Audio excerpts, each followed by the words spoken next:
Hello. Hey YouTube, how are you doing? I'm good today. I think I finally got some things working, so that is good. Finally got this up, and yeah, I'm so proud of myself. Usually, hubby is here to help out, and he had some errands to run, some things to do for his parents. So, hello, how you doing? I'm live. So, I'm winging it by myself tonight for a little while anyway. So, hello everyone, come on in, say hello, let me know that you're here. I'm going live. I'm live. We're talking about the powerful art of surrender. So, we're giving people an opportunity to come on in. This should be fun. This should be awesome. Yep. So it's been a wonderful day. I thought I'd go early a little bit, go live a little bit earlier. Um, I had hoped. Hey, Mimi, how are you doing? I had just want to pop in for a bit. How are you? I'm pretty good. I'm trying to go live earlier, which I still thank you so much for popping in. I still didn't go as early as I originally intended, but I just wanted to pop in and go live for a bit tonight because the holidays are coming up. I know everybody's getting ready for the holidays, which is so awesome. And so I'm just gonna do this, and I appreciate you guys for joining in. My little town is going to have some got some feedback there. Yes, do you have any 4th of July plans? I don't. I know we're gonna be at home. I'm a little cool, chilly, but I know we're gonna be at home, which is good because I'm ready for some rest. I have been working, and hey Phyllis, hey Mimi E, hey Phyllis, yeah, I am just gonna chill tomorrow. So I'm not gonna do a lot. I don't even know if we're gonna barbecue. I was just thinking about that. Hey Costello, how are you doing, sweetie? I was just thinking about that, wondering exactly what are we gonna do. So I'm not sure if I'm even going to barbecue or do anything tomorrow, or if we're just gonna chill. So I'm kind of ready for some chilling. Um, and we live in the South, so we always have barbecue. So yeah, it's like we always have barbecue. We live in Tennessee, so I don't know. I might do something. What are you guys doing? I know our town. Me too. Probably just chilling. LOL. I know. Um, our town is having their 4th of July celebrations with all of the um, fireworks and all of that tonight. So I wanted to hop on live and come spend some time with you guys for a little while before all of that starts to boom and do all that. And then I need to do some stuff for my daughter tonight that has to be done. So I'm gonna get that. We got to get that done. So it's like I was trying to come on live, and so I had a my sweet friend wrote me today, and Melinda, she was like, "When you going on live?"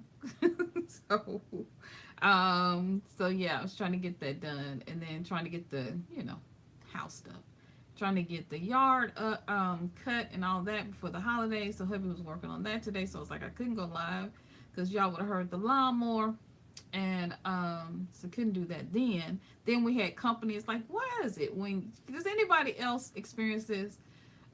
Phyllis Brown says she's going out of town. Does anybody else experience this? Hey Nicholas, how are you doing? Nicholas is my day one. He's been here since day one. I appreciate you being here, Nicholas. And I literally mean Nicholas is the first person to ever comment on my channel ever. He is so nice and so kind. And he watches every video, so he's just awesome and amazing. But I had I mean, as soon as my husband was out cutting the yard, then we had company.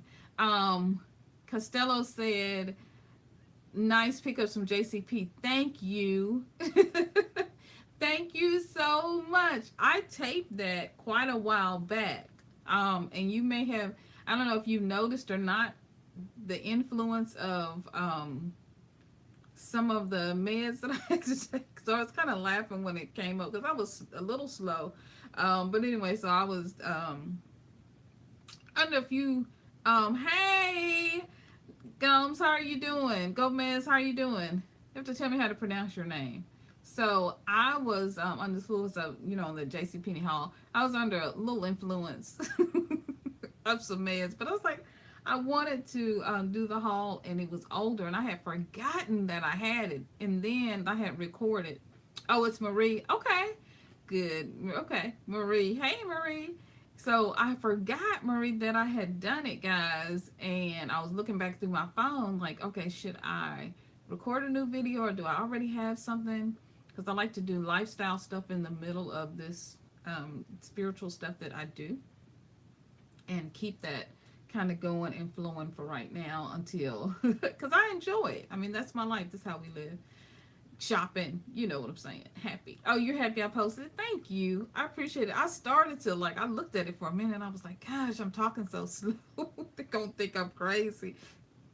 Yeah, yeah. Yeah, that's what meds will do for you. So I felt like I got some really good stuff at some really good prices. I was shocked. I was really surprised at because I've gotten some really good stuff before at JCPenney, but I don't always share it. And I was like, you know what, I really need to do more JCP hauls because half my closet is JCPenney. Well, JCPenney, what I have on today, this is Stein Mart and Nordstrom Rack. Yeah, my favorite places. And I love deals. Fork book pants, for real. I mean, $4 on some pants, on those pants for hubby. Those what are those? They're not. I'll keep saying, want to say stretch pants, but those exercise pants. Michael Strahan. Yeah, those pants. Because we bought a pair of those pants for my son years ago when he ran track. Those things are expensive. Those things are expensive. So yeah, absolutely. I mean, I was glad to find that. Marie says that she likes Stein Mart, but never find good deals there. They always, ours are so expensive. I noticed that from Stein Mart to Stein Mart that they can be expensive. As always, I shop the clearance first. So when I go on Stein Mart, I go to the clearance. And I think around this time they usually have the clearance, and they'll have like 70. It'll keep going down. They'll start having those clearance racks in the middle of the store. You almost, because sometimes they're like surrounded by other clothing. So usually like this, it's like a little dress. I think I paid $7, not over 10, for it at Stein Mart, and that's where I really sort of go. Try to stay in there around the 7, 10. Nothing over $20, although I have paid a couple of things, but I always look for their sales when they start having their 70, their 80%, and then I think they start 30, then they go 50, then they go, and they just keep going down to whatever every couple of weeks to whatever doesn't sell. And that's what I always look for when I go. That's the trick to me to Stein Mart, is find that middle. It's right in the middle section and look for those sales. That Stein Mart app is helpful too. So, but it's, it's like everything, everything else. Like you have to, with Stein Mart, you have to go like weekly. Like you have to really go on a regular basis. So I uploaded the Nordstrom haul because that's another place. I love Nordstrom Rack. So I got some really great deals, some more high-end sort of things out of there. Same thing. When they do their clear the rack sale at Nordstrom Rack, you definitely can get, I've gotten things for a penny. you can definitely get before it's clearanced out, because they want to send it over to whatever it is, Nordstrom Rack Final Call. So you definitely want to get in there and keep, because Nordstrom is expensive, and so but I find stuff $2, $3, $15, $5. That's kind of where I want to $21. I mean, that's kind of where I want to stay with Nordstrom Rack. Phyllis Brown, have to leave now, but I had to drop in and show you some support and say hello. Hope everyone has a great 4th. Thank you so much, Phyllis. I got a chance to meet your son. He's absolutely amazing and has an awesome channel. And I told him I absolutely adored his mom. So, yeah, thank you so much, sweetie, for stopping by. I appreciate it so much. Be sure to give me a thumbs up on your way out the door. Guys, if you haven't given me a thumbs up already, I would appreciate it if you give me a thumbs up. That really would mean a lot to me. Have a wonderful and happy 4th of July. Enjoy yourself. Enjoy this long weekend as you're going out of town. Enjoy yourself and be safe. Be safe. Be safe. Be safe. All right, guys? Light and love to you, sweetie, wherever you are. All right. So, guys, we're going to talk today about surrender. And so, I'm going to let her know. All right, so I want to talk today about surrender. And so I have learned to surrender in my life. I am a type A personality, so surrender does not come easily for me. I was one of the last standing at the Alamo. I always think of that. That I was one of the, I'll go down fighting. That is the first thing I did. Okay. So I learned to surrender. I learned to surrender and to allow God to use whatever situation I'm in, to allow God to lead me and to guide me, to allow God to really pour his love and his light into my heart. When I was in college, I was getting ready to leave Northwest, which is a 2-year college in Mississippi. I wasn't quite sure where I wanted to go. I knew, I kind of had this idea about Memphis, that I wanted to come to Memphis. I really wasn't sure why, but my family wanted me to go to Ole Miss. Our family, they go to Ole Miss. This is where our family goes. And I got a great kind of scholarship, all of that, to go to Ole Miss. But my heart, I could feel my heart pulling me to Memphis, but I had no idea what was there, what was here for me, and just had no idea. So when I began to tell my family, and I was praying and I was surrendering, I just kind of remember saying, God, wherever you want me to be, okay, whatever you want me to do, I'm open. Okay, so this is me, 21, sort of 22, like I'm very young. And so I went, came to Memphis, and it was not easy because they charged me at that time out-of-state tuition. So we had to actually come out of pocket for me to be here. So everything was, and being in Memphis is a lot more expensive. So I began to just surrender. I was like, okay, God, I'm here for a purpose. I'm not really sure the purpose that you have for me, but I know that I'm here for a purpose. I know you have something amazing for me. And so I just began to surrender. I eventually, a year later, after being here for a year, I got into a program in the English department, which was a new program, professional and technical writing, which medical writing. That's sort of my thing, my gig, writing. That's my thing. And then it opened up the door for me to eventually meet my husband. And I always say I came to Memphis for him. I'm totally here because of him, because our lives were meant to be together. I will often say we're even twin flame soulmates. You probably heard that before. Definitely he's my soulmate. And so, but it began with me learning to surrender, learning to allow God to show me where it was that he wanted me to be next. Allowing the universe to come in and to support even when things were difficult. Because, I shared that I had to pay out of state tuition. And so I had to even surrender that to God to say, okay, God, if you want me to be here, then you have to create everything that you need to do in order for me to be here and to do that. Thank you so much, Marie. Yep, be sure and hit that like button. I think I'm on 2 likes now, but if you guys would hit that like button, it sure would bless me and sure would mean a lot to me. So surrender is about releasing. It's about letting go, right? And so, and I know that's hard to do for most of us. I've got my notes, guys. Um, so surrendering is often hard to do because we like to be in control.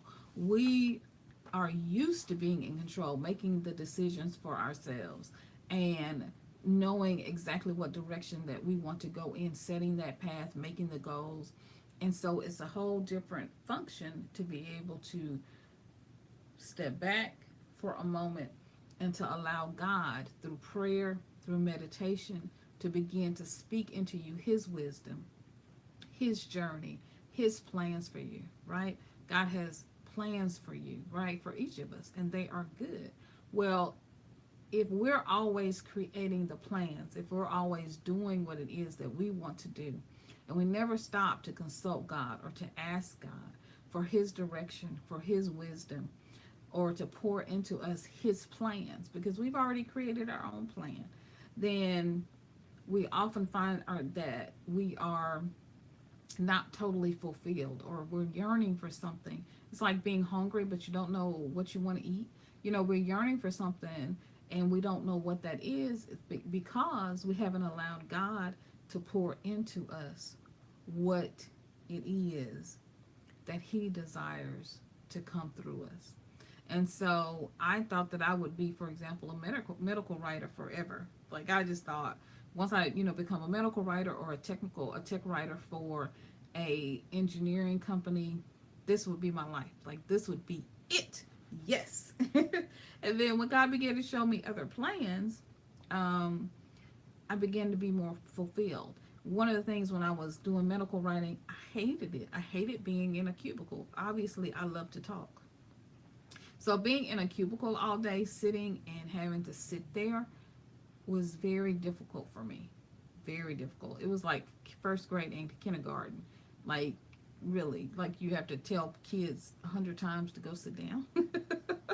Like, that was the way it was for me. I just couldn't find a joy. I couldn't find a peace. And then the work was so tedious and repetitive. It wasn't that it was difficult work, which is one of the problems, that it wasn't difficult work, because I've easily figured it out.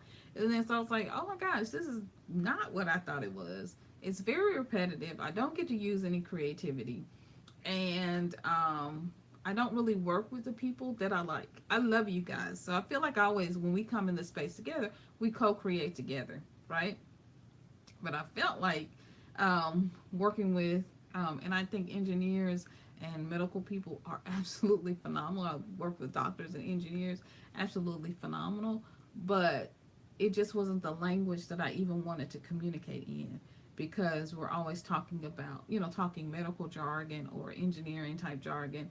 And I like talking about love and peace and light and joy and God and universe and co-creating together and happiness and positivity.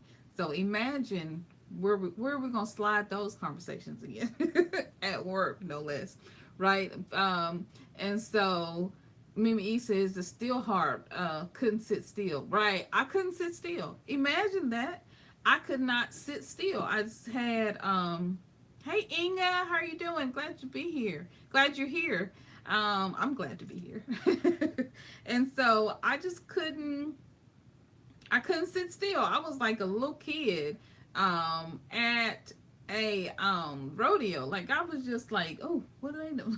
Like, I couldn't sit still. I go to the bathroom 20 times a day. I mean, I was nervous. Like, I just couldn't sit still. And now that I'm in this space, hey Rowdy Chica, I absolutely love what I'm doing. It's not hard for me to sit here with you guys for 2 hours. It's not difficult for me. I do have to kind of make sure I'm eating great foods and keeping up my stamina. But what I was experiencing before, no. And so God wants you to show you who you are. He wants to show you who you are. Wants to show you exactly who you are and what it is that He wants you to do. But if you never open yourself up, you never give God a chance to come in and to speak into you and to pour into your life and to begin to talk to you and show you who you are, then you'll never know. You'll never know. And so many people work jobs, or they're in positions, or they're doing things, careers. Hey, Cookery and Crafts, how you doing? Hey, Inga. So they're doing things that they don't really enjoy or are not really doing. And so that's why I think YouTube has been so successful, because it gives people this creative outlet. So you got your job that you're doing that makes your money, but then you use YouTube or crafts or other things that you do, shopping hauls, right? Decorating, interior decorating, all these different things that you do. You use those things to begin to create the life that you want, to be able to pursue your interests, to be able to pursue the things that you love, to be able to pursue those things that are important to you. So this is why it's important to surrender, why it's important to release, why it's important to let go. Because some of the things that we hold on to really just aren't good for us. I was, this year we moved, 2 years ago now, we moved from a much larger house to this house, which is much smaller, which is almost too small. So I will never quite go this small again. But anyway, I'm grateful and I thank God for it. And so, but one of the things I had to do was to surrender, because I had to release a lot of things that we had been collecting, a lot of things that I had for years, even clothing, furniture, just a lot of things, because we just didn't have the space for it anymore. And so the kids are both in college. One just graduated from college, so we just didn't quite need as much space to have. I need to learn more from you, Synolve. I appreciate you, sweetie, so much. It's so kind. And so thank you so much. So I had to learn to release. I had to let go of books. I am a book hoarder. I'm holding my hand up. And a clothes hoarder, because I can find so many things for cheap. I have had a problem. Let me go and be truthful. I have a problem with releasing things, and so I'm learning much better. And a lot of that stuff is old past stuff coming up.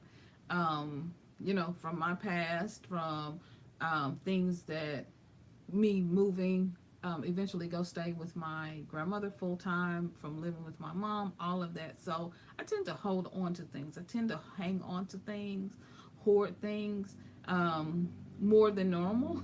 So I had to learn to release, because the moment I began to release, God began to give me new things. New things. I mean, absolutely new things. And so I had to go through clothes. I had to go through all of these things. And when I began to release the things that I had in my life, clothes that I mean, why are you holding on to? I just had to have this talk to myself. So no, why not surrender some of these things? Why are you holding on to raggedy gowns with holes in them, and house coats with holes in them? Because you're thinking, okay, well, I don't want to spend the money to buy them anymore. Maybe they're comfortable, whatever the case may be. And it's like, well, it's like when I grew up, I had to do that recently too. Clothes that still had tags on them. I know, right? And so what we do is we collect, shop, hoard. I'm just talking about me. And I had to learn to release some of that stuff. I was holding on to clothes that I had. I couldn't even fit any more clothes that I had from when the kids were small. I mean, and my oldest is 22 years old. So it's like, what? I mean, why? First of all, and then I grew up, so the way I grew up was, you had older clothes that you wore like around the house or when you weren't going anywhere on Saturday, right? You had your Saturday clothes and your play clothes, right? Then you had those clothes that you played in the evening, once you came home from school, right? You know that. Shoes, whatever, play clothes, flip-flops, whatever they were, right? They had a hole with them. They might be a little too small from last year, faded, whatever. And then on Saturday, right, in the weekends in the summer, you had another set of clothes, right? And so I was like, what? None of this right now is serving me because I don't have to look raggedy just because I'm at home. I don't have to look. I can look cute every day. This is like, I didn't go anywhere today, but this is how I look, right? Why? I'm just enough for myself. And because I got a cute husband. That's the other one. And so I had to learn how to let go, but I had to first let go of limiting beliefs. I had to let go of play clothes, this play clothes mentality that you save your good stuff, right? You save the good stuff because, you know, that's for special. That's for a special occasion. And then you just wear your ragged clothes every day. You know how we do. We do it with China. You save the good stuff, right? You save the good China for a special occasion or a special time. And then you eat out of the Dollar Tree plates. And some of the Dollar Tree plates are good, though, so let me not. But, you know, we eat out of the paper plates, or we eat out of every day. And my husband said when the kids were, like, in high school, yeah, because that's how we were brought up. My husband said when the kids, I guess, were, like, in high school, when they got over this place, this time, or space in their lives when they were, like, breaking everything. So once we got over that, he was like, no, we eating out of China. And we're eating out of good silverware. I was like, clutch your pearls. What? No, you're not finna touch my silverware. And so I kind of walked around with this invisible, I walked around with this invisible do not touch sign on things that belong to me. How many of you guys do that? It's there. You know, for some of us, it's there. I mean, especially women, like, it's there. Don't touch this because this is the good stuff. Don't touch that. I'm saving this for later. Don't do that. And my husband is one of those people. He hates leftovers. So if I cook on Saturday night and I cook lasagna, whatever, Saturday evening, and that's going to be, or my greens or whatever, and that's going to be for Sunday dinner, he's going to eat it. He's going to eat it. I mean, and for years, we would battle that. I would go in and a big old chunk would be, and he didn't just save the crunchy and caramel stuff for himself. He would call the kids in. I'm like, how you gonna call somebody in for my dinner that I slaved and I cooked? And so I had to let go of that mentality. So what do we do now? We eat Sunday dinner on Saturday. If I cook on Saturday, that's when we eat. He would always say, well, you know, Sunday ain't promised. Come on, really? You know, he would be like, Sunday ain't promised. You know, so I got out of that mentality of holding, of hoarding, of saving something for tomorrow, of saving stuff for a rainy day, Hey, Gma, my husband never eats leftovers. Girl, we are in the South, right? We here, Gma, we here. Never eats leftovers. And so I had to learn to not save, to not hoard. You know, I save money. Don't misunderstand what I'm saying. It's good to save money, right? It's good to save things and put things back. So I'm not saying that. I'm saying I had to surrender. So my husband wanted to be and act or do a certain way within our household. And so even though I had grown up where you cooked your dinner on Sunday or Saturday night, cook some things on Saturday night, prep beforehand. So that way on Sunday, you're not rushing trying to do so much. So what I had to make this, I had to surrender, right? I had to surrender what was going on my family. And my husband doesn't like to eat leftovers. So I had to surrender to God. I had to surrender to the universe. I had to surrender within certain things within the marriage. Both sides do, right? We both have to surrender certain things. You can't hold on and hoard everything, that mentality and thoughts and ideas that you were raised with. Why? Because not everybody was raised in your house. Not everybody's raised in your house. Not everybody thinks the same way you think. So I had to surrender those thoughts, those attitudes, those limiting beliefs, those old ways of thoughts of how I was raised, and I had to really start to think about what's going to work in my house now, today. Hey, Reds Random Videos, how are you doing? So good to see you, love. And so I had to surrender. I had to let go. I had to release. And so we all find those things, times when we have to surrender, when we have to let go, when we have to allow God to do a new thing. Glad you're doing good. A new thing. Surrender and do a new thing in my life. Create something new in my life. Hey, Melinda. Hey, sweetie. So glad you're here. Glad you were able to come over. So we're talking about surrender. Talking about my husband not liking leftovers. And using the good china and wearing your good clothes every day. And so, yeah, so when I began to surrender, for example, my clothes, and I began to let go of my clothes, right? Melinda is an amazing thrifter. If you haven't been in her group on Facebook, Thrifty and Classy, she has an amazing group. You guys, please get over there. She's amazing. And not only that, if you're looking for anything to be thrifted, if you're looking for anything to be thrifted and you can't find it, vintage or even something that's new, I promise you Melinda has it. And if she doesn't know, she doesn't have it, she knows how to get it. She's amazing. And so what I had to do was, when I began to release, your husband loves leftover. Oh my gosh, this man does not like leftovers. He's one and done. So I was talking and I was saying, I had to release the clothes. I had to release the whole leftover situation. And so what we do now usually is go out on Sunday to eat. Okay, well, you don't eat leftovers. Well, your girl is not gonna be stressing in the kitchen. So sometimes I do. It just depends. But most of the times we just go out to eat. I stopped cooking. LOL. Now there are no leftovers. Well, see, that's me too. That's a whole nother. Thanks. Cool. Sunday's out. Exactly. Thank you. Cool. Sunday's out. That's what I'm saying. And so I had to release that, but I didn't grow up that way. I grew up where you prepped. Southern households, come on, Mississippi, Tennessee, you prepped on Sunday, right? And then you prepped, on Saturday night, Saturday evening, you prepped a lot of stuff, like the big things, lasagna, that kind of stuff, you prepped that. Like the night before, you had aluminum foil, saran wrap, whatever, that's why I was in the house. And then Sunday morning, or Sunday evening, when you got out from church, then you ate. We cooked our Sunday dinner on Saturday evening. Exactly. That's what I would tell my husband. And his mama did the same thing. So it wasn't like he didn't know, right?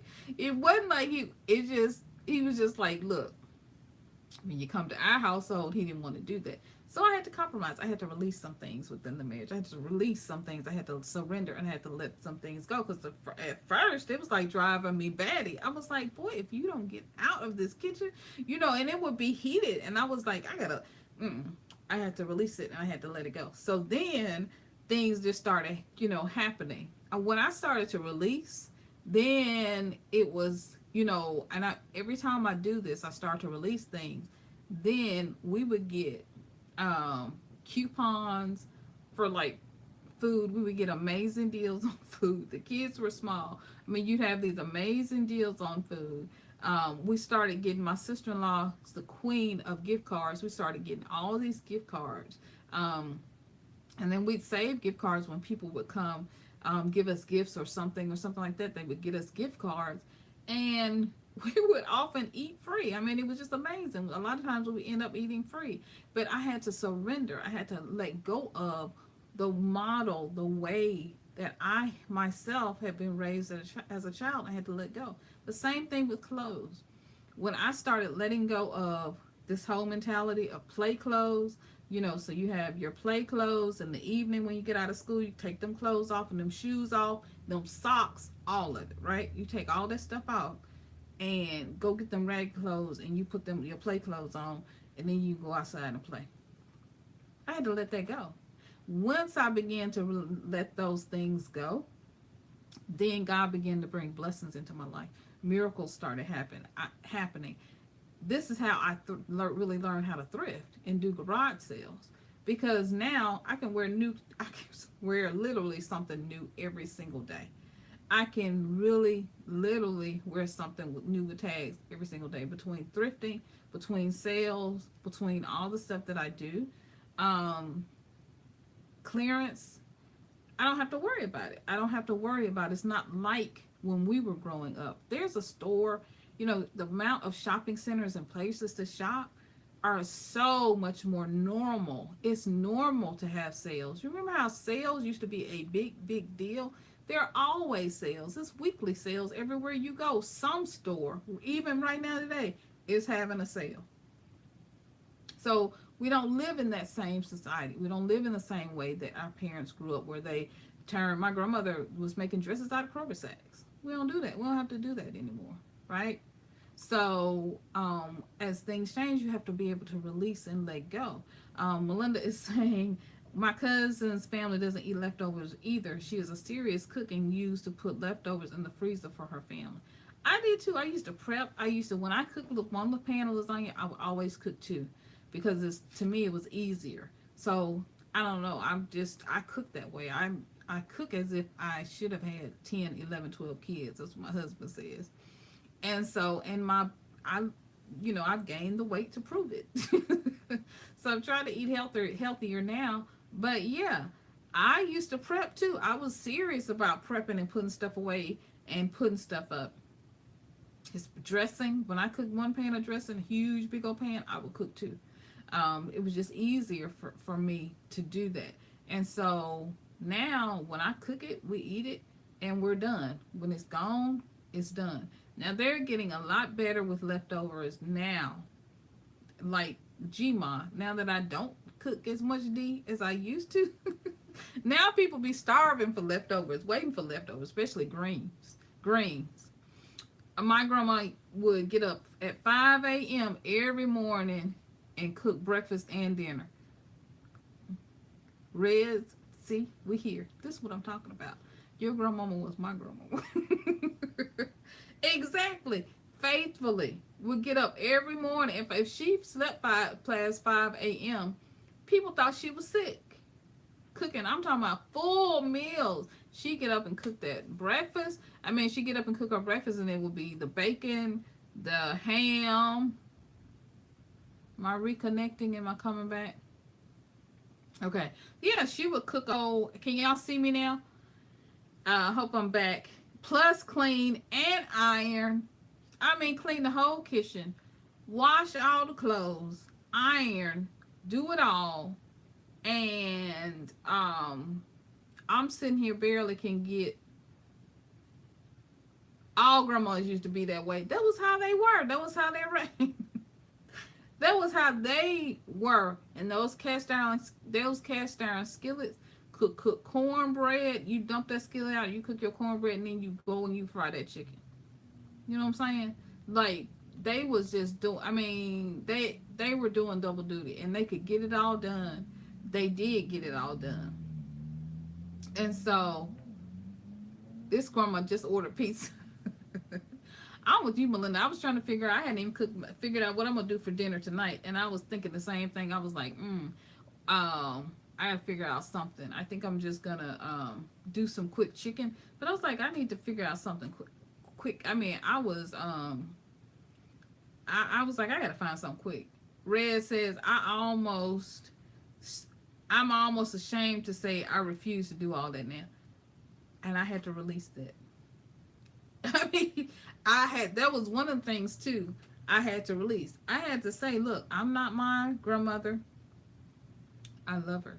I'm not my mama. I love her. I'm not Maria. I'm not Big Mama. I'm not even my husband's mother. You know what I'm saying? Like, I'm not my mother-in-law. My mother-in-law can clean. Ooh, you're talking about keep her house clean all of the time. I wish I can do for that. Now, I used to wish I could really do that. And I can't accomplish that. But I gotta beat people. Like, you know what I mean? Like, the dragon has to be out at all times. You sit that plate down, you better get that plate up. Did you drink out of that cup? You better get that cup. At Maria's house, Maria kept her house clean. But we had to keep our cup all day long. Because you weren't going to fill no cup up.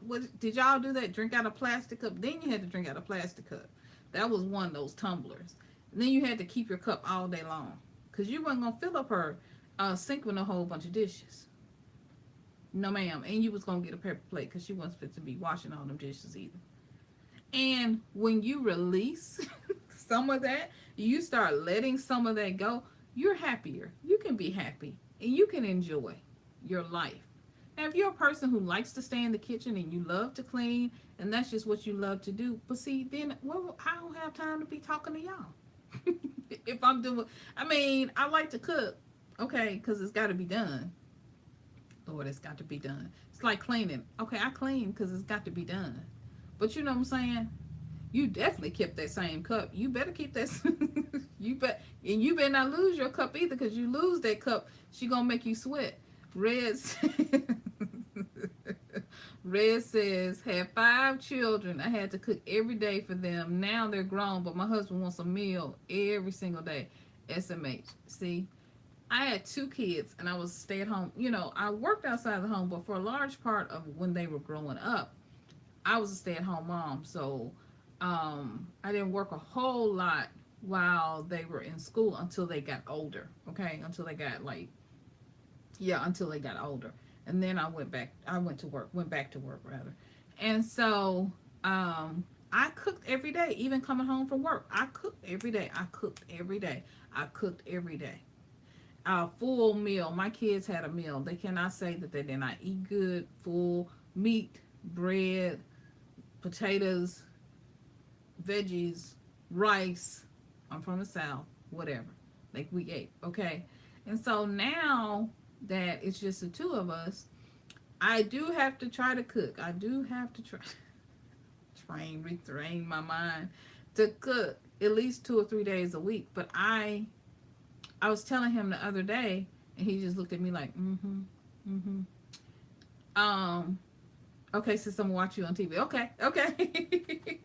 What I had to realize, I like watching YouTube on TV. Yes, ma'am. Breakfast, lunch, and dinner. Ooh, oh Lord, I don't think I could do it. I cooked some pancakes today for a snack.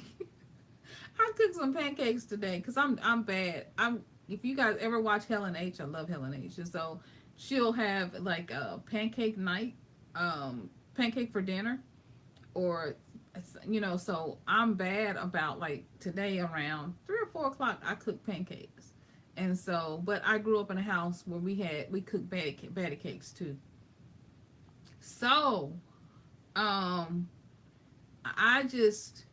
was telling him the other day, I said, I really think that I'm just tired, you know what I mean, worn out from cooking all those years. You cook 20, 30 years, and it's like anything else, you just get burnt out.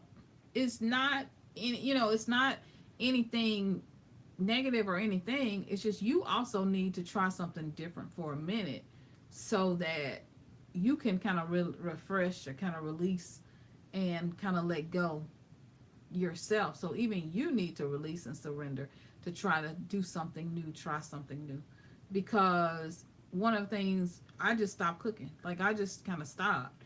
And my husband was like, what's going on? Did somebody send a memo that I didn't hear nothing about? Yeah, they sent the memo.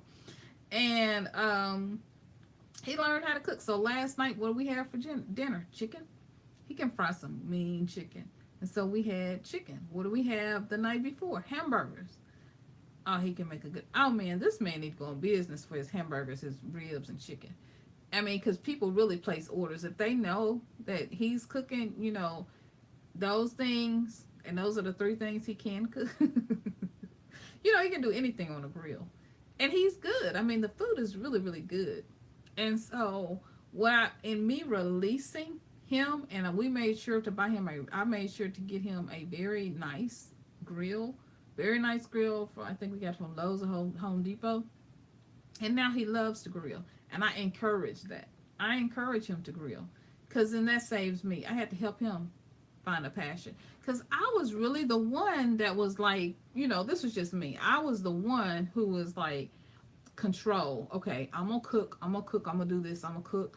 I'm gonna cook dinner. I'm gonna get in. I'm gonna cook breakfast. Like, I was cooking everything. I was doing everything. I was doing the most. I was her. I was grandmama. I had to do this. I had to do that.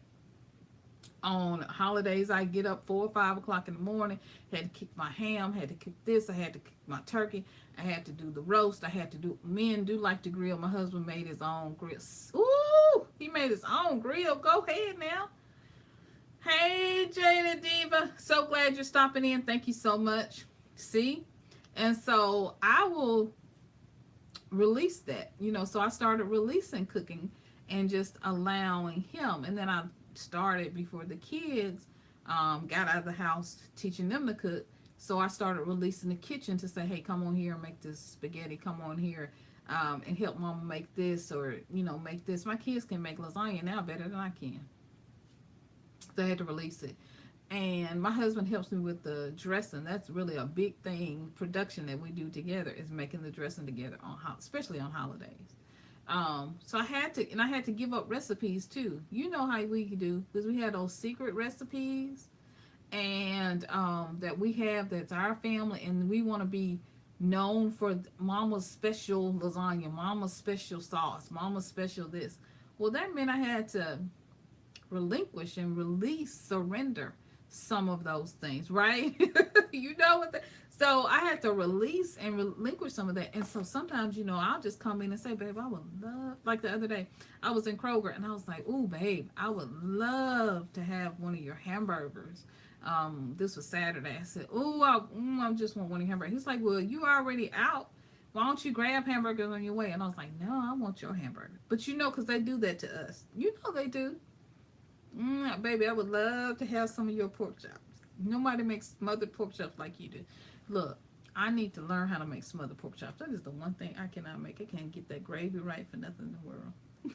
But anyway, so I had to release. Yeah, so I had to release, because they do that to us. They be like, babe, oh, I love it when you cook lasagna. Baby, I love your greens. You gonna cook some of those greens for me today? Yes. Mm-hmm. I'm gonna cook them, but I know you get me. I know what you're doing. And so, yeah, once he learned how to grill, I was like, oh, yeah, all hands off. All hands off. You know how to grill now? Oh, we good. So he can cook absolutely chicken, pork chops, steaks. He, does it all. And I had to release the kitchen. See, because grandma, my dear didn't let you in the kitchen. You remember that? You did not go in grandma's kitchen. Folks left fully grown and had to burn up their whole house before they learned how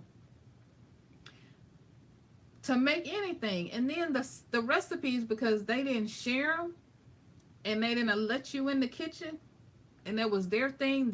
They took so much pride in it, and they didn't release it. Those recipes died with them. My grandmother had a roll recipe, a yeast roll recipe. You let those rolls rise overnight, and to this day I cannot make those rolls. To this day, I have tried and tried and tried. I can't make those rolls. I can't make biscuits like her. Now I can do her cornbread. She didn't believe in Jiffy now. But I watched her on that cornbread. Now I could do the cornbread. You say my grandma would not let us out of the kitchen. Well, good. I'm glad. Oh, your grandma wouldn't. She would let you out of the kitchen. That's good. My grandma wouldn't let me in the. Well, my dear would not let me. When my grandmother died when I was 14, so I went to live with my dear, and she would not let anybody in the kitchen, especially not me, because she said, "You too pretty to be in the kitchen. You think you too pretty. You too cute to be. You think you too cute to be in the kitchen." And so I kind of grew up with that. It kind of stuck with me. She thinks you too cute to be in the kitchen, and that just kind of stuck with me. So I didn't get to go in the kitchen. I did not get to go in the kitchen. And so my cousin Pam, she got to go in the kitchen. She got to put up canned foods, and she got to can all the food, tomatoes, and make sauce, and not sauce, but what's that, sweet pepper relish? Like, she got to make all the good recipes. Pam got all the recipes. Me, stop playing in the kitchen. You go sit down. You go, and I had to clean up after everybody. That was my thing. So, yeah. But I think, sometimes they can see gifts in you that you don't see. So, yeah, that was fine. So, when grandma wouldn't let you out of the kitchen, well, see, that's chow. That's what I'm talking about. You knew what I was trying to say, Reg. You knew exactly what I was trying to say. That's it, that chow. Yes, that sweet stuff. Oh, gosh. Oh, my. I hadn't had any of that in a long time. But I had to release it. Mimi says my great grandmother's biscuit recipe died with her, but it was because we were young and into other things. I mean, really, my great grandmother, I understand. I feel you, Mimi. My great grandmother's tea cake recipes. Oh my gosh, she can make some tea cakes and they would be big. She can make these big old tea cakes. It's an art. And they would be so thin and so tasty and so sweet. They would be so good. And that left with her. Like it just left with her. When she went, nobody had the recipe. We were into other things. We were, I was really young when she died. I was maybe not, I don't know if I was even 8 years old when she died. And so obviously I didn't have that recipe. And then by then you were starting to get Hostess cakes, because there's Hostess in Memphis, and so you started getting Hostess cakes and Twinkies and all this other stuff, and we were really into other things, other types of foods, and we let some of those good things go away. So I want to cry now, all these memories. No, don't cry. That was me like I was with opening Sharon's gift. If you guys haven't watched the unboxing video, please watch it. But that was like me watching the unboxing video. And so when I opened Sharon's gift that she gave to me, so sweet. She sent me a card when I was sick. It was so sweet, so lovely. But we all have talents and gifts, and so we have to surrender and let go of some things in order for God to do what he's going to do. So let those tears be tears of joy and wash over you and heal you and bring you joy and love as you should sit back. You're able to reflect and remember. Mimi E says, I was about to turn 21 when she passed. I definitely didn't have time then. No, none of us want to be in the kitchen at 20.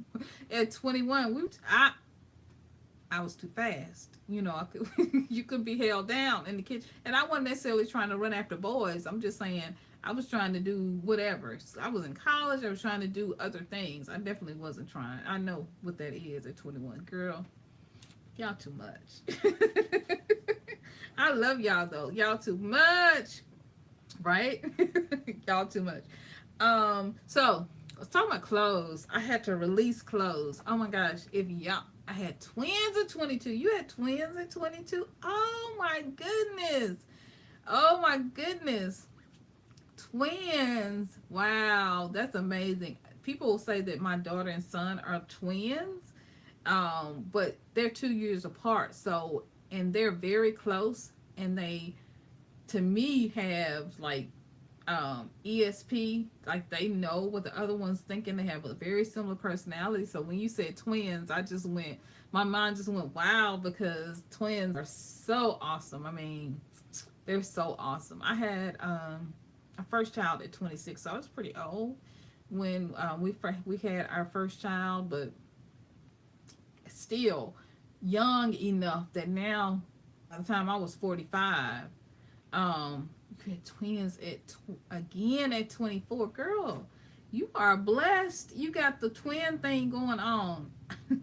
I wanted the twin thing because I wanted to be over and done. But you got the twin thing going on, girlfriend. But so but I'm with you to go ahead and have your babies when you're young, because then by the time I was 45, my kids were in college and we could enjoy our lives. Like now, we can enjoy our lives and have fun. So you cried the second time. I cried the first time with one. I was like, this pain shall not come again. My husband was holding my hand. He was like, you might experience another pain, sweetie. You just hold on. The epidural is going to kick in. I was like, oh no. We're not going to do this again. Oh, motherhood, I tell you. And it doesn't stop. So some of the things you have to release sometimes are your children. I had to release my children. And I continually release them and allow them to be grown. You all know, if you have children, you have nieces, nephews, younger cousins, any of that. You have to continually release them. Even younger siblings, you have to continue to release them and let God do what he's going to do in their lives, because you can't control them. So we have to learn how to surrender. We have to learn how to release. Surrender to God to do what God can do and only God will do in people's lives.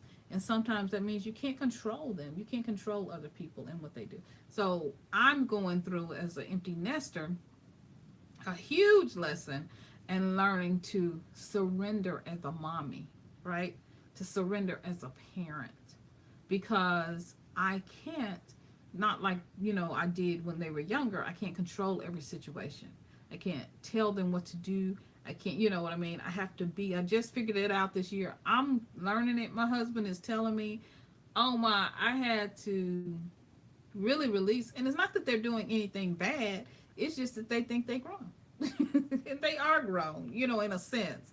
Mine are pretty still young, 21, 20, yeah, 20 and 22. But like, I had to take a step back and not be mommy. Like, I had to step back and allow them, I hold the light of love for them, right? And I watch over them. I pray for them, all of that. I send the angels to watch over them. Yours are 26, 31, and 36. Yeah. And at every stage you release something different. And to me, so far, as far, I haven't, my kids aren't 26, but I feel like sometimes, Jemima, you tell me, because I a little advice. Tell me, the older they get, do you find that they need you in some ways even more as they go through different stages of life, like as they have their own kids and do different things, that sometimes they need you, or more baby, now than where they were before? You let me know. That's what I've learned. I've learned, like, I thought we were going to be in a whole different stage of life, but I feel like they need me even more, and I have to say, release, but my kids are pretty independent too, so. And it's a balance. It's like the clutch and the brake, gas and the clutch, you know what I mean? It's like, man, it's like always the balance. So I have to learn how to release. I had an experience several years ago when the kids were still in high school. They were youth. We went to a youth program. Hey, Milton Craft, love you. Thank you so much for being here. We went to a youth program in Orlando, and it was for our church. Love you, boo. Thank you so much for supporting me.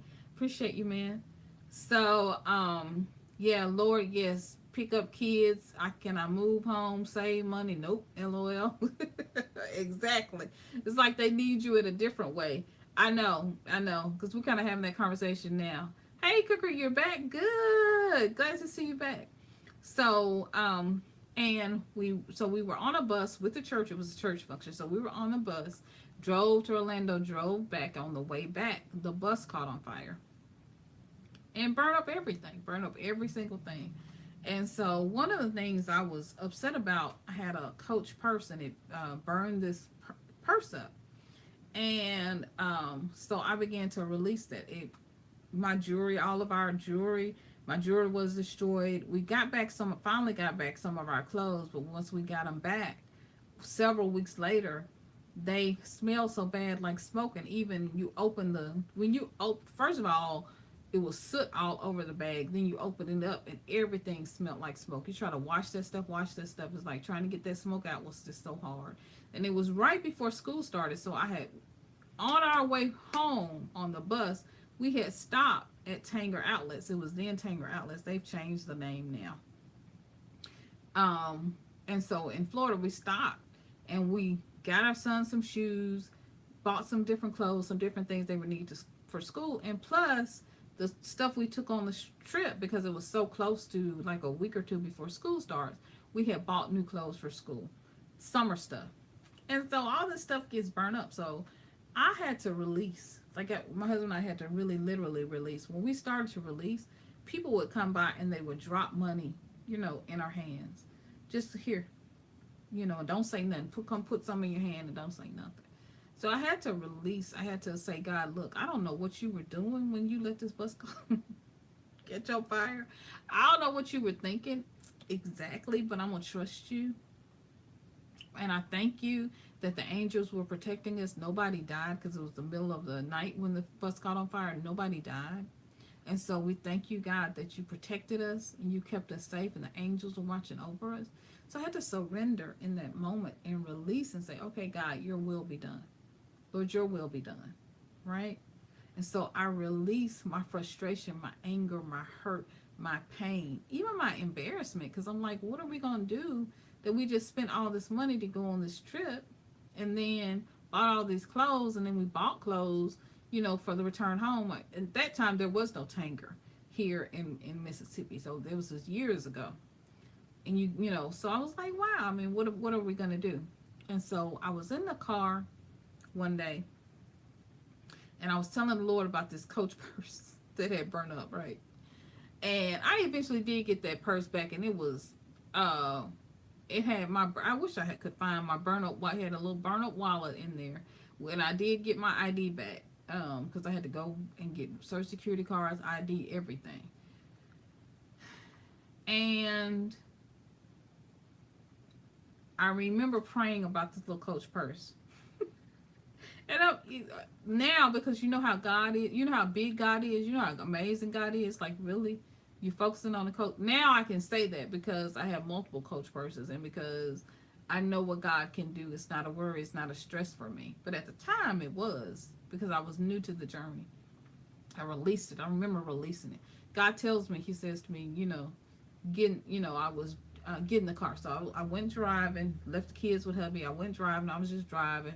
And he was like, this is one of the things I learned. And I had learned this earlier in my life, but I had stopped practicing it. And it was to surrender to God, to listen to God. And God began to tell me, go left, go right, go here. And so I did all those turns. I did everything God said to me to do. And in my little town, there was a lady who was moving out of her house. And she left some crafting supplies like ribbon, beautiful stuff, yarn, new stuff still in the pack. And then on top of that pile was a black Coach purse. I literally still have this crossbody black. I wear this thing all the time. And so I find this Coach purse sitting on top of this pile of all kinds of crafting supplies, goodies, stuff to make jewelry out of, earrings, to make bracelets. It was just so much stuff. So this was years ago.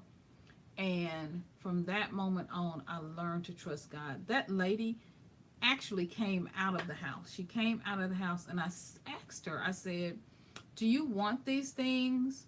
And she was like, oh no, I set them outside because I don't want them anymore. She had white hair. I'll never forget her. She had white hair. Now, was she an angel? Was she real? Was she, I will never know. I still know where this house is. And it is a rental house because last year when the person moved out, it was a pro golfer, and they left a pro bag. It was an athletic bag that my son uses, a backpack, really nice new backpack, still had the tags on. I've forgotten the name. My son would know. And so, but it wasn't until I released it, the Coach person. It wasn't until I released and let it go that God began to bring in that Coach purse and so many more. I've gotten so many Coach purses, new, straight out of the box, expensive, straight from the store, and I've gotten them thrifted for $7, $5, $13. Walk right in, find the Coach purse, because God knows I love Coach. Walk right in, find the Coach, right? I'm out. Excuse me. So I've learned to live in a perpetual state of surrender that allows God to do what only God can do, to allows God to truly bless me and to bring me good things into my life.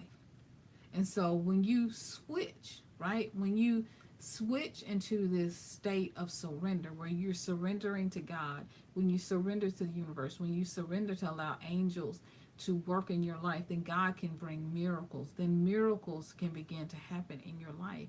And so things that you thought were impossible, abnormal, become normal. Really? Really.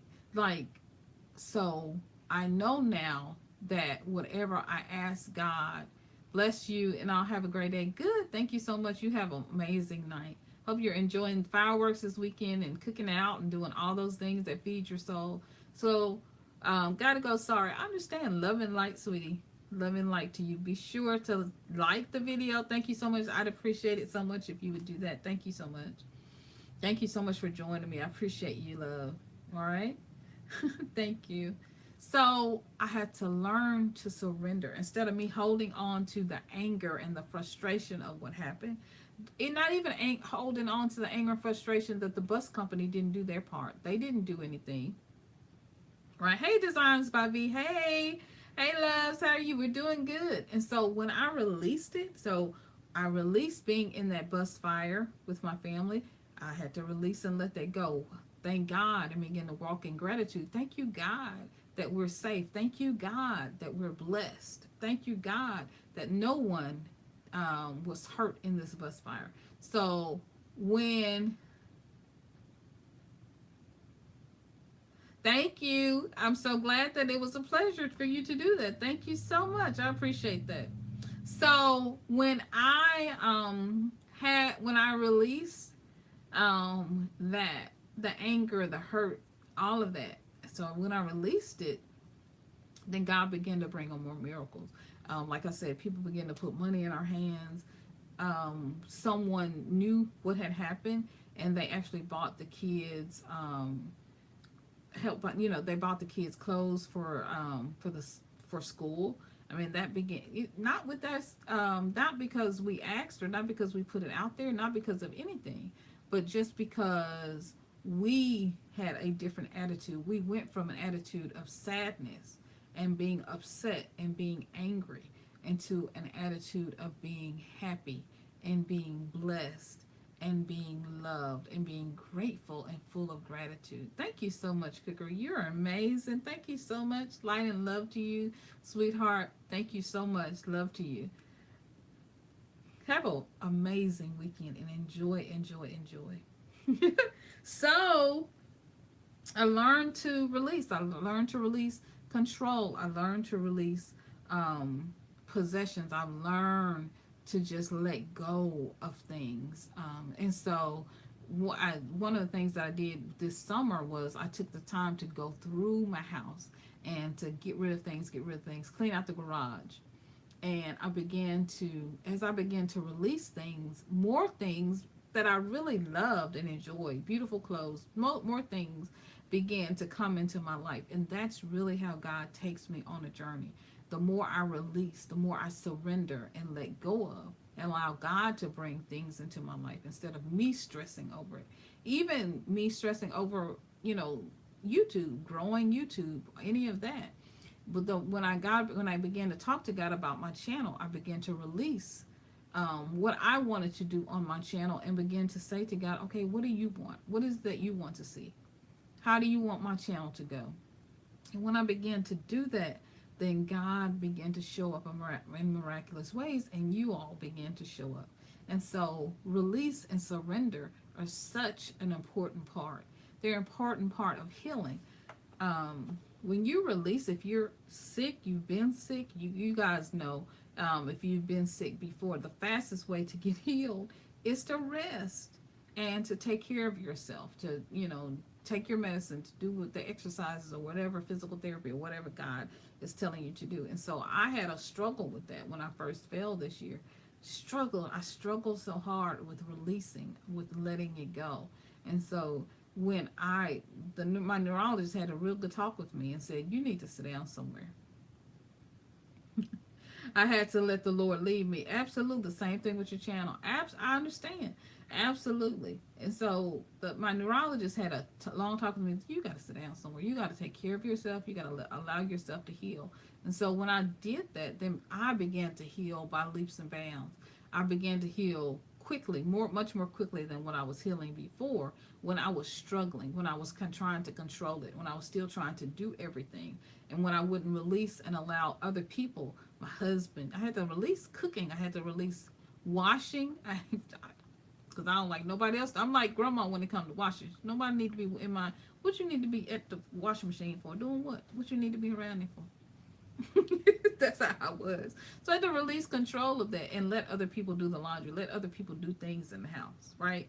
Even cooking. That's how we got to the point of me really releasing, for real releasing cooking, even more than I had been before. So I had to let God do what God has done can do. What things have you guys had to release? So Mimi E said that she had to release her channel, and I've talked about that. I had to release my channel. This is why we're doing the positive content now. I've had so many amazing messages, private messages, and loving messages and I appreciate it so much. You guys telling me you love the new direction, you love what I'm doing now, and so I know, and it means a lot to me that God is releasing his information and knowledge using me as a vessel. And so I appreciate that you all are finding that this is a blessing in us, this space that we co-create together.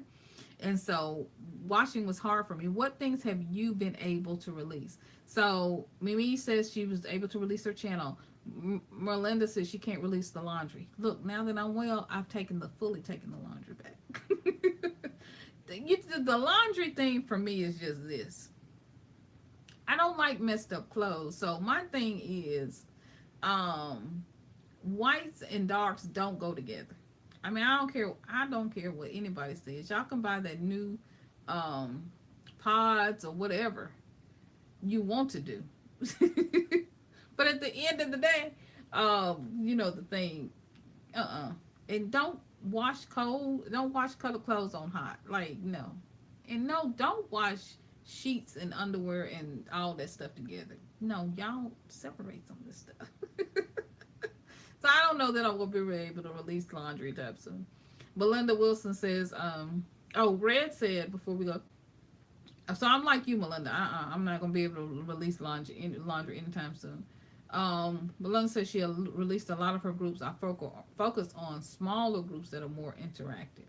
Yep, I had to release a lot of groups too, and I was deleting groups. So I've been deleting a lot of groups. I'm still in a few. I'm still in Thrifty and Classy. I'm still in in a few groups that really mean a lot to me. But I had to release, a lot of groups and posting all the time because, yeah, it was just a lot of attention and time and focus off of the things that God wanted me to do. And I really was in a lot of groups, and I enjoyed being in a lot of groups on Facebook. And so I had to release some of the things that I was doing on Facebook in the groups because I couldn't hear from God. Do you guys have busy work that you're doing, or things that you're just doing, or activities like Melinda is talking about, being in groups or being just things? You're just doing stuff. You're just doing stuff, right? Not allowing anybody to help you. Hey, Hazel, not allowing God to come in. And so you're holding on, right, to a lot of stuff. So then you can't find the time to focus on what you really need to be focused on because you're too busy with busy things that are just busy work, busy things that aren't feeding your soul, aren't feeding into your passion, aren't really making you whole, aren't really moving you in the direction that you really need to be in. So I'm with you, Belinda, on that one. But no whites with darks. No, ma'am. No whites with darks. And I'm with you. I released a lot of groups and a lot of activities that just don't feed my soul anymore. Don't feed my passion. I'm a sponge. I had to release taking on other people's worries. I always say I'm an empath. I'm with you. I'm a sponge. So I had to surrender, and I had to stop. Because I can walk in a room. Hey, Kitski Travels, how you doing? I can walk in a room, and I can prophetically begin to sense what other people are feeling and what they're thinking. I can be online. It's the same way. That's why I don't go on a whole bunch of lives, because I can just begin to pick up messages that either God wants them to hear or know. I can be sitting there and I can see stuff that's going on at their house. Stuff that I don't want to know. Things that need to change, or things that are going on with them, marriage, finances, whatever. Yes, you too. And I had to begin to release that. So I always say I need a lot of love. I need a lot of light. So I have to be careful where I take my little self. I have to be careful the people that I allow around me. Um, and so I have to be very careful because I can't allow a lot of different energy to come in at all times because it becomes like a flood. Like I can literally hear and see, and I can literally become overwhelmed. That's what one reason. Red, let me know. Do you TV shows? I have to watch what I watch on TV, even news, because I can't let that stuff just come in. I have to be very careful about what I let come in. So yeah, I'm like a sponge. I'm like a I mean, very empathic, and it's been like that for a long YouTube TV too. Kitski says, do you consider yourself a highly sensitive person? They're very empathetic. I do consider myself highly sensitive. My family would tell you that I am sensitive. If you watch my last video that's up today, Sharon Watts sent me a card, and I'm like literally almost bawling. I think it was Rez that said, "Look, don't cry." I think that was her that said, "Don't cry." I think that was you today, or but someone really sweet. And I was like, I felt that deep in the center of my heart because I'm very sensitive to people, to personalities, to faces, especially. When I was younger, I was always be accused of staring at people, and I still do it now. I have to really break that as a habit, and I've worked on it too. Love listening to your lives. I'm glad I found you. I'm so glad you're here, sweetie. So I had to really work on that because I can, if I look into a person, I mean, I literally can begin to see deep into, their soul, things that are going on. And I didn't understand what God was calling me to do. I knew from very younger, I'm sure you guys too, if you're empathetic, I learned from very, a very young age that I had to really watch what I did, watch the other people who were around me, um, because prophetically I could see things, but we didn't call it a prophetic gift at the time when I was younger. Anyway, they called it, just gifts, right? It's called it gifts. So it is what it is. I missed one. I've called many of situations. Yeah, you can. You can, being a sponge, you definitely can call it. You can definitely know. God reveals things at times, and I tell people about what it reveals, and it will be true or come to pass. Exactly. Exactly. Hazel Thomas said I had to release others' problems as well. I was a sponge. Lots more to work on. And so, like being a psychic kind of, um, yeah, I wouldn't necessarily use that word about myself, but like I would, yeah, kind of. I wouldn't necessarily use that word only because it has so many connotations, and I'm not going to be the one that's standing up there saying, "Does your name start with an H?" I'm making very light of this, but does your name start with an H, or is your last name, your mom name start with an L? Like I wouldn't be the one like that. God didn't work with me that way. God works with me, and I think He works with everyone pictures. Everyone differently. That's all I can think of the term. Oh, you're fine. I'm fighting. I'm fighting the term. No, I understand. No, I understand. So what I had to learn to do was understand how God works with me. God works with me through pictures. God works with me through numbers. And so I had to be open to that, and I had to surrender because my mom has schizophrenia. So she, I know, is very prophetic, right? She can call things. But for her, it was overwhelming, and she didn't understand how to harness or channel, receive, surrender to the gift. And so, and that can be kind of difficult. So when I did learn to surrender, because I fought it for a long time, I didn't want to hear God speak. I didn't want to hear the voice. I didn't want to hear any of that. I didn't want to hear it. I didn't want to know. I didn't want to. Okay, so what? So what if she got marital problems and I don't want it? That's her problem. Like, why you telling me, tell her. She go to church just like I do. She got a Bible. Talk to her about it. She got a Bible like I do. Why you can't tell her? That's how it was. And I fought it. I fought it. I fought it. I fought the gift. I fought what God was trying to do with me. I fought all of it. And then I allowed God after a while, because you just can't run, right? You know what I mean? I feel God just opened our eyes. Absolutely. Absolutely. That is how it feels. Like God just opens your eyes. And so after a while, as much as you try to run away from it, or you try not to be prophetic, or not try to exercise your gift, walk in the gifts, it's like the more God kind of pushes into your gift, and you can totally push it away. I think it never totally goes away, but I think you can push it away if you don't surrender and don't allow God to work through you. I've learned to surrender. I had a channel with years ago and a friend and I, she's a very celebrated author, and she talks about angels. Her name is Belinda, and she and I would do workshops and talk about these kinds of things: spirituality, God, all of that. I'm sorry, somebody's blowing. And I ran away from it. I stopped. She continued, and I stopped. I ran away from it because I was like, God, I'm not ready, and I just didn't want to do it anymore. So over time, I have learned to surrender, because His voice is always the loudest voice over anyone else's voice. And so I just had to learn to surrender and let God.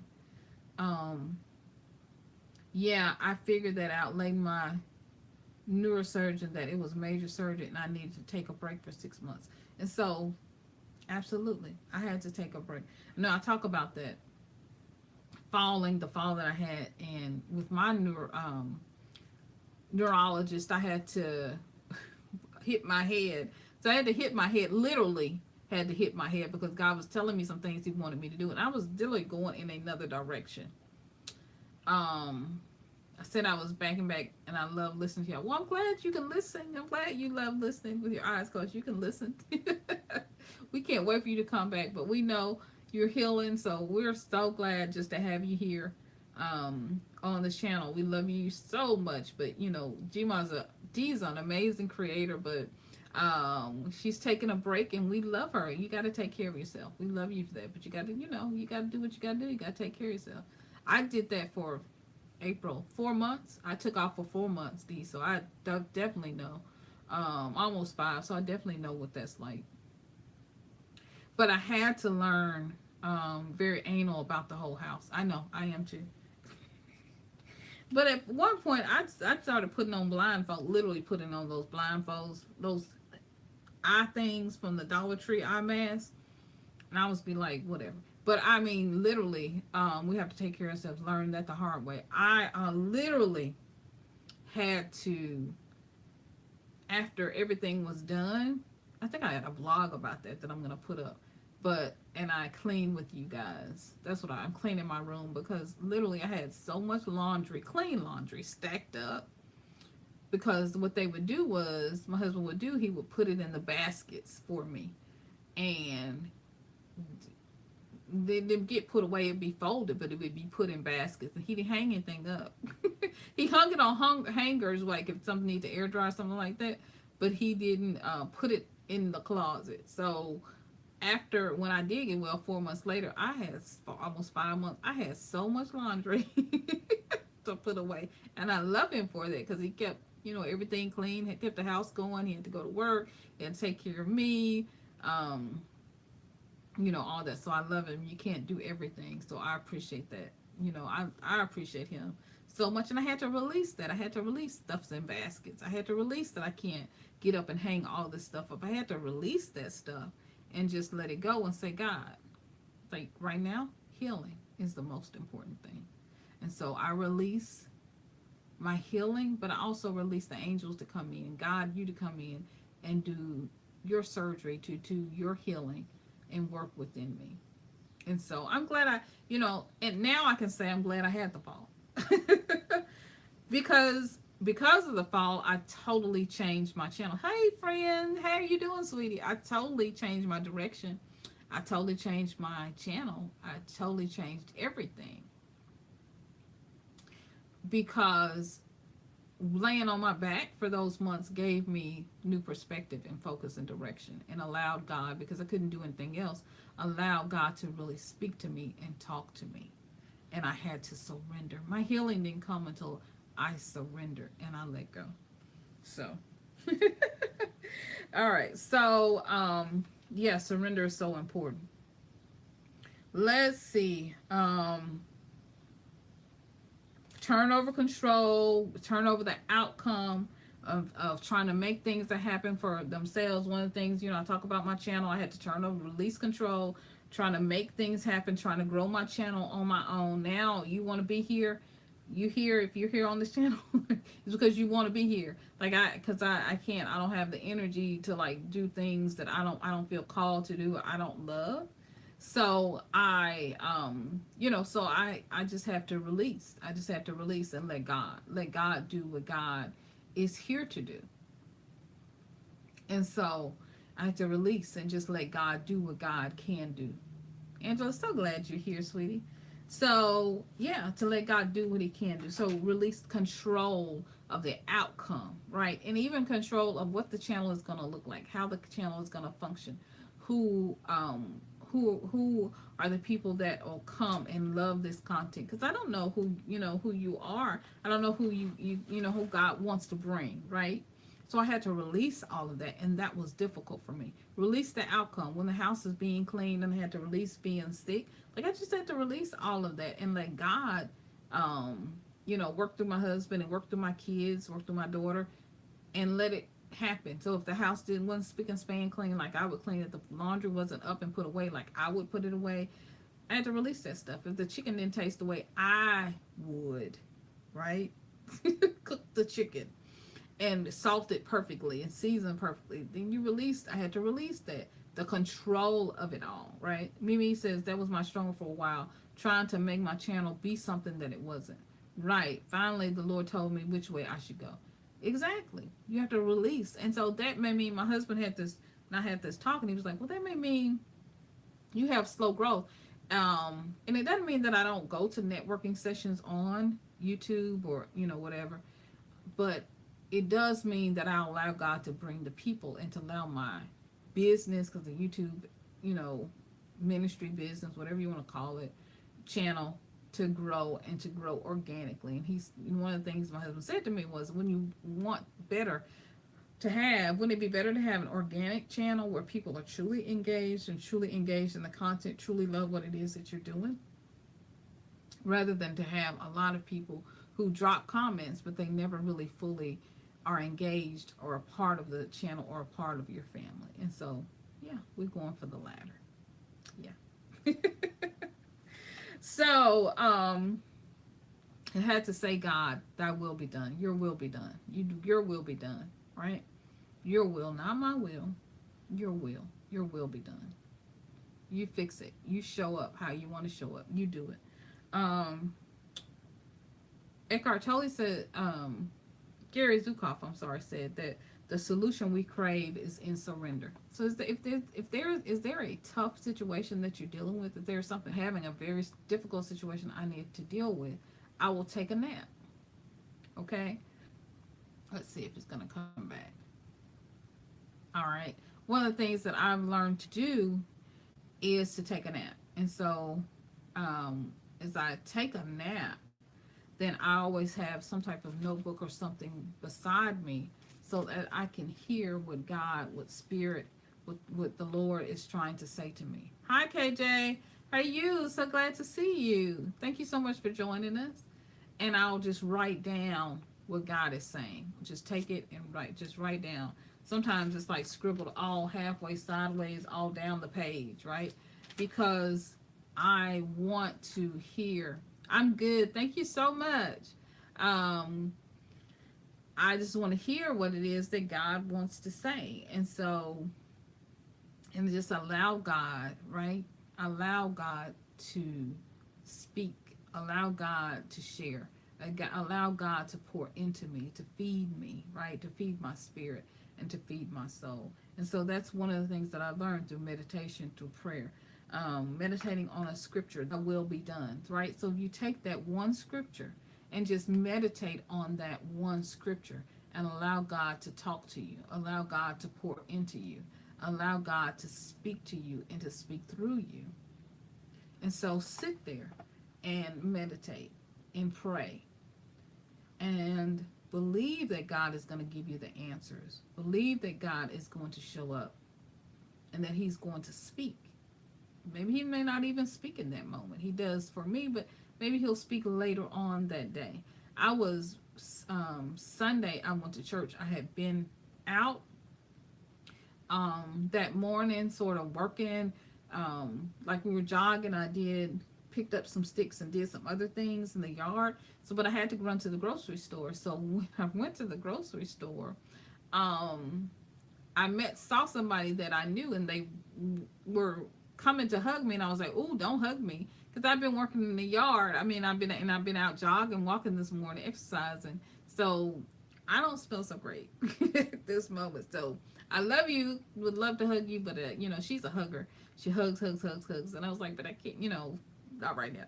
And it kind of stressed me out because I was like, I hope she didn't get offended. Like, I didn't mean it, because I didn't mean it to be offensive. It's just like, I smell right now, but I had an order of things I need to do, and I had forgotten something I was going to cook, and I was like, I need to go get this, and do what I got to do, and then, come back, and then I can get a shower. But I needed to get that done right then. So I was walking around in Kroger, and I cut through. I was like, oh gosh, I don't need to see anybody else. She can't buy liquor on Sunday, so I'm going to cut through the wine. So I was like, oh, I saw the wine. I was like, I'm going to cut through. And I think I was getting potatoes or something, or I can't remember. But it was trying to get to the veggies, potatoes or onions, something like that. It was just something I need to really quick go ahead and start cooking, and then I was going to take my shower. And I cut through, and I kid you not, on one of the bottles of wine, the name of it was Relax. Relax. I looked over and saw the bottle of wine, and the bottle of wine had Relax on it as the label, right? Relax. And I was like, if God won't speak to you, he will speak to you. He will. He will speak to you if you allow him to speak to you and through you. If you let God speak to you and through you. And so just release the control. He doesn't have to speak to you in a certain way. It doesn't have to be like a Moses moment and he's coming down through the clouds, or you got to walk up the mountain to be with the Lord. Like, no, he can speak to you right now. He can speak to you every day. He can speak to you through what I'm saying. So what we're co-creating your doctor. He can speak to you through even your pets. God can speak to you through, So when we release control and we begin to allow God to speak to us, we begin to allow God to teach us, to love us, right? To share with us, then we surrender. When we allow ourselves to become and enter into a full-on state of surrender, where we allow God to do the work, and we release the outcome. We'll release, okay, now how long is this going to take? Release, okay, God, you said you're going to fix this situation. When you going to fix it? How you going to fix it? You're going to fix it through this person. It would be really great if this person would do this, and then I could do this. No, let God fix it however God wants to fix it, through whomever he wants to fix it. We release control. Release the how, right? How he's going to do it, who he's going to use.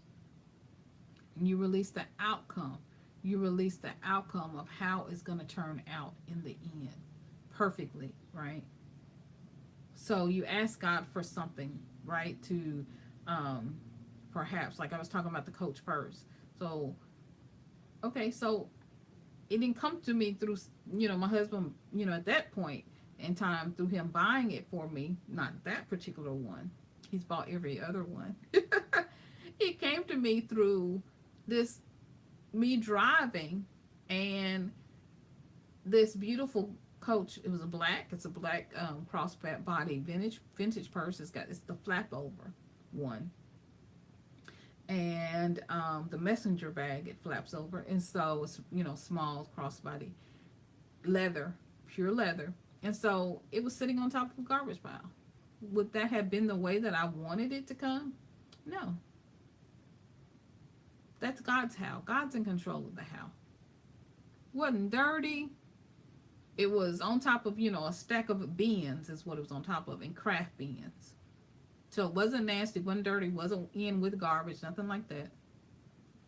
But I released it and allowed God to bring it to me. And because I released it, then God was able to do what he wanted to do. I got to talk to this nice lady, and I asked her, I said, hey, did you want that? Or did you forget about that? She was like, no, I'm moving, and I just have too much stuff, and I really just don't need it.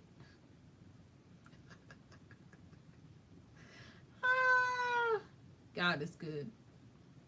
I came home with a walker and busted my head and stitching and still had to do everything. I hardly knew who I was. I mean, and so we have to release and let God. So I had to learn how to sit down. My husband would say, sit down. I had to learn how to sit down. Sit down. Not drive, because I love to drive. Sit down. Don't go anywhere. I couldn't go anywhere. You couldn't do anything. And I had to learn how to sit down. And so, tell babe, good husband, good husband. And if the dishes didn't get washed, they just didn't get washed. And if the clothes just didn't get washed, they just didn't get washed. You figure it out, They figure it out. They do figure it out. They figure it out eventually. And I had to learn that there's an art to surrender. There's a power to surrender. That when you actually surrender, you don't lose your power. You gain it. So the art of surrender is that you don't lose anything. You gain it. You gain your power. You actually become even more powerful when you learn to surrender. Yeah, that's my name for him. It is, bae. That's my name for him. Yeah, that's what I call him. Yep, that's exactly what I call him. That's exactly what I call him, bae. He be sitting around the house, bae. Bae. So I've learned, and because I've learned to surrender, then God has brought me some amazing things and some amazing opportunities. And so I hope that tonight has been powerful for you guys. We're going to end a little early. It's the holiday weekend, holiday week. Tomorrow's big day, 4th of July. So I'm going to hop off of here. I hope you guys have learned or just felt more comfortable with the opportunities that God gives you to surrender, because it really is an opportunity. Sometimes we think that it's a struggle.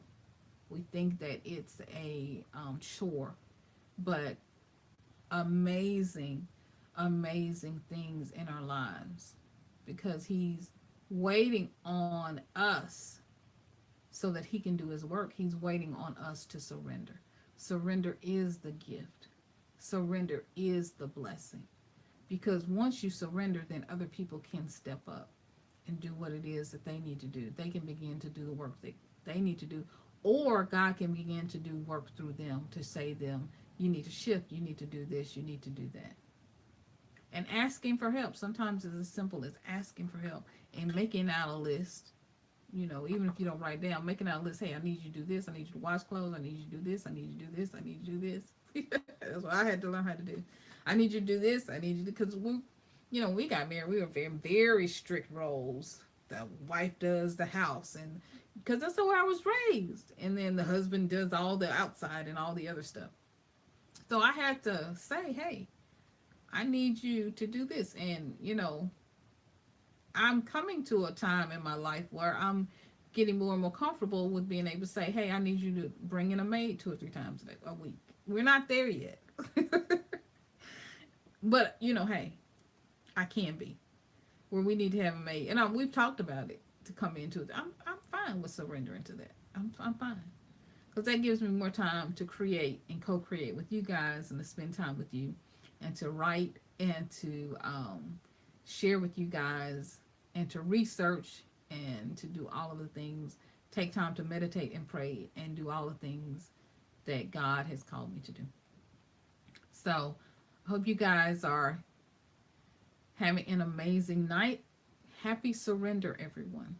Happy surrendering, because I pray that you guys find ways that you're able to surrender more and more to God in your lives, and that surrender becomes a lifestyle, and you understand that not only is it an art, it's a finesse to it, but it also is your power. That when you're able to truly and completely surrender to God and allow God to do all that God can do, then you can truly find your power, and God can truly do more than you could ever ask or think, and more than you could ever do by yourself. So learn to surrender. All right, I love you guys. You guys have an amazing night. Enjoy your holiday. Eat some barbecue for me. Bring me some barbecue. If you barbecuing at your house, let me know your address so I can come on, stop by. Fax me some. I accept messenger barbecue.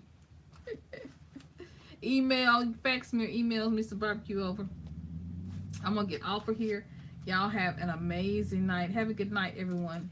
Be blessed. Happy 4th, everyone. Be blessed. I will see you in the next live. Thank you so much to Be Blessed. Thank you so much to my amazing moderator. Thank you so much.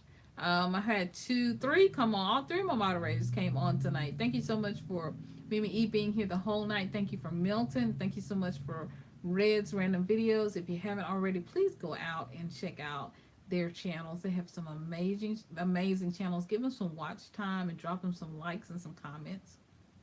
Love you guys. Have a good night. You be blessed and light and love as always wherever you are.